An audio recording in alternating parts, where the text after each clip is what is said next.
மொத்தம் 218 நிலக்கரி சுரங்கங்களையும் மறு ஏலத்துக்கு விட தயாராக இருப்பதாக உச்சநீதிமன்றத்தில் மத்திய அரசு தெரிவித்துள்ளது.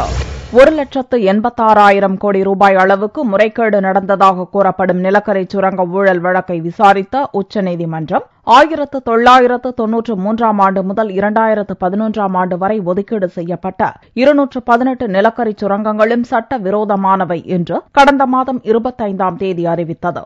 நியாயமான நேர்மையான முறையில் அல்லாமல் எதேச்சாதிகாரமான முறையில் சுரங்கங்கள் ஒதுக்கீடு செய்யப்பட்டுள்ளதாகவும் உச்சநீதிமன்றம் கருத்து கூறியது. இவ்வழக்கு தலைமை நீதிபதி RM லோதா தலைமையிலான அமர்வு முன் திங்களன்று விசாரணைக்கு வந்தபோது மத்திய அரசின் சார்பில் அட்டார்னி ஜெனரல் முகுல் ரோஹத்கி ஆஜராகி உச்சநீதிமன்றத்தின் தீர்ப்பை மத்திய அரசு ஏற்பதாக தெரிவித்தார். 218 நிலக்கரி சுரங்கங்களின் உரிமங்களை உச்சநீதிமன்றம் ரத்து செய்தால் உடனடியாக மறு ஏலம் விட அரசு தயாராக இருப்பதாகவும் ரோஹத்கி தெரிவித்தார். நாட்டுக்கு மின் உற்பத்தி மிகவும் அவசியம் என்பதால் நிலக்கரி தோண்டும் பணிகளை துவங்கிவிட்ட 46 சுரங்கங்களுக்கு நிபந்தனைகளின் பேரில் விதிவிலக்கு அளிக்கப்பட வேண்டும் என்றும் அட்டார்னி ஜெனரல் முகுல் ரோஹத்கி தெரிவித்தார். இதை கேட்ட நீதிபதிகள் மத்திய அரசின் நிலைப்பாடு குறித்த அபிடவிட்டை செப்டம்பர் 8ஆம் தேதி தாக்கல் செய்ய வேண்டும் என அட்டார்னி ஜெனரலுக்கு உத்தரவிட்டதோடு வழக்கு விசாரணையை 9ஆம் தேதிக்கு ஒத்திவைத்தனர்.